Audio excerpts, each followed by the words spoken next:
My nephew spit in my daughter's food and said, "Go ahead, eat it." My sister laughed, and my mom didn't say a word while my daughter cried. A week later at dinner, I showed everyone proof that my nephew was actually adopted, and he couldn't stop crying. My daughter Emma was reaching for her mac and cheese when my nephew Tyler leaned over and spit directly into her bowl, a wet glob that landed in the center with a soft plop. "Go ahead," he said, grinning. "Eat it." Emma froze. Her fork hovered in the air. She was 6 years old.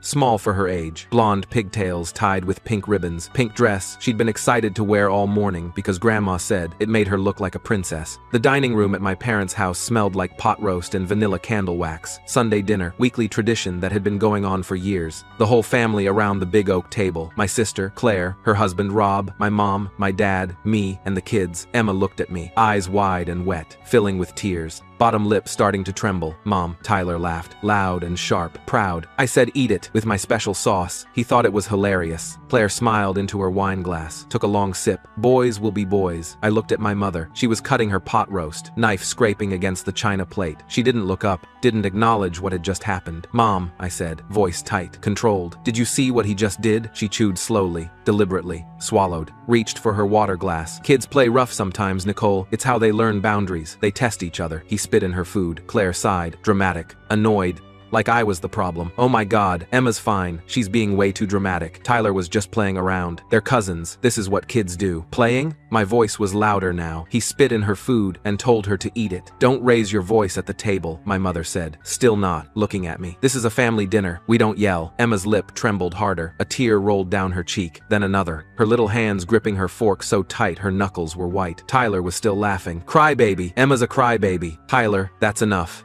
Rob said, half-heartedly, not looking up from his phone. "She's such a baby," Tyler said louder. "Can't even take a joke." I stood, picked up Emma's plate, the mac and cheese with the glob of spit sitting in the middle like a disgusting garnish, walked it to the kitchen, scraped it into the trash, the whole thing, plate clattering. "We're leaving," I said. My mother finally looked up. "Don't make a scene, Nicole." "I'm not making a scene. I'm taking my daughter and leaving." Claire rolled her eyes, set her wine glass down with a loud clink. "Seriously? You're leaving over this? You're so ridiculously sensitive? It's embarrassing. She's 6, and Tyler's 8. They're kids. They mess with each other. That's what kids do. You're making a huge deal out of nothing." I took Emma's hand. She was crying now, silent tears streaming down her face, her whole body shaking, trying not to make noise because Grandma said crying at the table was rude. Tyler was still grinning, proud of himself, looking at his parents for approval. No one said sorry. No one told Tyler what he did was wrong. No one told him to apologize. No one asked if Emma was okay. No one cared that my 6-year-old daughter was crying. Dad just kept eating, knife and fork, scraping methodically, like nothing had happened. Mom was already refilling Claire's wine glass. We walked out, through the dining room, through the living room with the family photos on the walls, out the front door into the cold October evening. Emma didn't say anything until we got to the car. Then she sobbed, big, heaving sobs, the kind that come from deep inside. At home, I held her while she cried into my shoulder, her small body shaking against mine. She didn't understand why no one stood up for her, why Tyler got to laugh, why Grandma didn't care, why no one stopped him, why no one made him say sorry. Am I bad, Mommy? No, baby, you didn't do anything wrong. Then why was everyone mad at me? They weren't mad at you. It felt like they were. I didn't have a good answer. Not one that would make sense to a 6-year-old. Not one that would make this hurt less. But sitting there on the couch with my daughter in my arms, I had a memory. An old one. Something I'd tucked away years ago and never thought about again. Until now. Years ago, when Claire got pregnant with Tyler, there was a fight. A massive one. Screaming, crying, drama that shook the whole family. She'd been at Mom and Dad's house. Summer evening. I was 19, home from college for summer break, upstairs in my old bedroom packing to go back to school. I heard it through the open window. Claire and Mom in the driveway, shouting at each other. You can't tell anyone. I mean it. No one. This is my choice, not yours. He doesn't need to know. Ever. I won't do it your way. I'm doing this my way. I'd looked out the window, seen Claire crying, mascara running down her face, Mom standing with her arms crossed, both of them red-faced and furious. Then, they'd gotten in their cars separately and peeled out of the driveway, gravel flying. I never asked what happened. Family rule, don't ask about Claire's drama. Claire was always dramatic, always fighting with someone about something. Claire never explained, never mentioned it. Tyler was born 8 months later. Normal family celebration, baby shower with pink and blue decorations, hospital visits, flowers and balloons. Everything seemed fine, perfect, even. The family moved on. I moved on, went back to school, got my degree, got my job, had Emma, built my own life. But I remembered the tone in Claire's voice that day, the panic, The desperation, the fear, and now, sitting in my living room with my daughter, crying in my arms because my family had failed her, I wondered what it all meant. The next day, after I dropped Emma at school, I started digging. I requested Claire's old medical records. She'd listed me as an emergency contact when Tyler was born. She was single then, before she met Rob, and needed someone responsible, and she'd never updated it. I called the hospital, said I needed the records for family medical history, insurance purposes. They sent them. No questions asked, no pregnancy documented, no prenatal care appointments, no ultrasounds, no delivery, nothing. Then I remembered the Dropbox. Dad had made a shared family Dropbox years ago when he got paranoid about losing important documents. He'd titled it Important Family Documents and uploaded everything: birth certificates, social security cards, insurance papers, tax returns, marriage licenses, and then promptly forgot about it, never checked it, never organized it. I logged in, scrolled through folders, found one labeled Claire. Inside, adoption papers, private adoption through Loving Families Agency, closed records, confidential biological parents. Adoption finalized when Tyler was 3 days old, September 2015. Claire and Rob had signed everything. Rob had been in the picture by then. They'd adopted Tyler together, and they'd never told anyone. Not the family, not Tyler, no one. I sat at my kitchen table staring at my laptop screen, reading every page, every signature, every legal clause.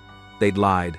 For 8 years. To everyone. To Tyler most of all. I took screenshots of everything, saved PDFs to my computer, my phone, and a USB drive, made physical copies, and put them in a folder. Backed everything up 3 different ways. Then I closed my laptop, and I went quiet. For the next week, I acted completely normal, perfectly normal. I smiled at family texts, replied to the group chat, sent laughing emojis at Dad's bad joke, liked Claire's Facebook photos of Tyler at soccer practice, hearted her Instagram posts, commented sweet things. Claire posted a photo of Tyler in his soccer uniform, grass-stained and grinning, with the caption, "My boy, my world, so proud of this kid." I hearted it, commented, "He's getting so big, so proud of him." Mom texted, "Lunch this week? Haven't seen you and Emma, miss my girls." I replied, "Can't this week, sorry. Emma has a dentist appointment and I'm swamped at work. Rain check, maybe next week?" I pretended everything was fine, that I'd moved on, that I'd forgotten about Sunday dinner. They thought I'd let it go, moved past it, forgiven them. Claire even texted me privately, "Glad you're not still being weird about last week. Tyler didn't mean anything by it. You know how boys are." I replied, "All good, just busy, talk soon." They didn't realize I was just waiting for the right moment, planning, preparing, making sure everything was perfect. The following Sunday, Mom texted the family group chat, "Mom, dinner at 5 today. Everyone come, no excuses. Making your favorite pot roast and that apple pie you all love. Claire, we'll be there, can't wait. Dad, looking forward to it. Rob, I'll bring wine." I waited 10 minutes, then replied, "Sounds great, we'll be there. Emma's excited to see everyone." Mom replied with a heart emoji. Claire, "Yay, Tyler misses his cousin." I didn't respond to that one. We arrived exactly on time. Emma held my hand tight walking up the driveway. "Do I have to go?" "Just for a little while, baby. I promise." The dining room smelled like garlic bread, pot roast, and vanilla candles. The table was set with Mom's good china, cloth napkins, crystal glasses, the works. Everyone was already seated. Same seats as always. Family tradition. Tyler sat in his usual spot across from where Emma would sit, kicking his feet under the table, playing on his iPad, not looking up. Claire poured herself wine from a bottle already on the table, already half a glass in, lipstick on the rim. Rob scrolled through his phone. Work emails, probably. Dad sat at the head of the table reading the newspaper. Actual physical newspaper, because he refused to read news on his phone. Mom bustled in and out of the kitchen carrying dishes, playing the perfect hostess. Emma held my hand tight, whispered, "Do I have to sit by Tyler?" "No, baby. You sit right next to Mommy. Right here." We sat down. Emma, on my left side,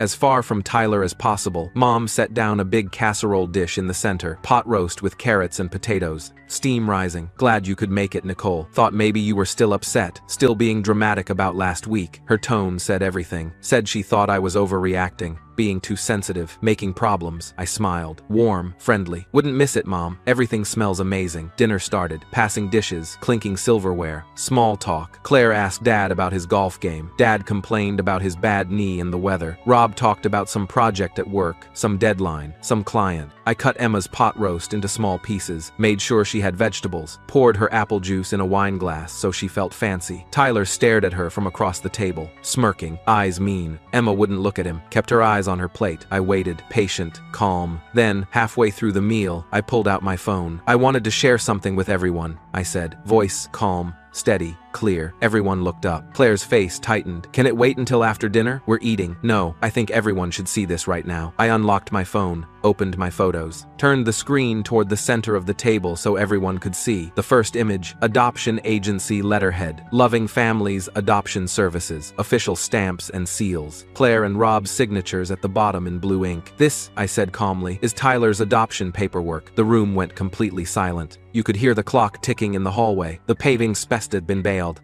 Refrigerator humming in the kitchen. Someone's breathing. Claire's fork clattered to her plate. Wine sloshing in her glass. Red drops on the white tablecloth. What the fuck are you doing? Language, Mom said automatically. Sharing family information, I said. Important information that I think everyone should know. I swiped to the next image. The closed adoption agreement. Official legal document. Tyler's biological parents listed as confidential. Adoption finalized 8 years ago. September 2015. Tyler isn't your biological son, I said, looking at Tyler, then at Claire, then at Mom and Dad. You adopted him when he was 3 days old. Closed adoption. You've never told him. You've never told anyone. Mom's face went white, completely white, bloodless. Her hand flew to her mouth. Dad set down his knife and fork carefully. Nicole. Tyler looked at Claire, confused, scared. iPad forgotten. Mom, what's she talking about? Shut up, Claire hissed at me, voice shaking. Shut your fucking mouth right now. I swiped again. Medical records, Claire's patient file. No pregnancy documented, no prenatal care,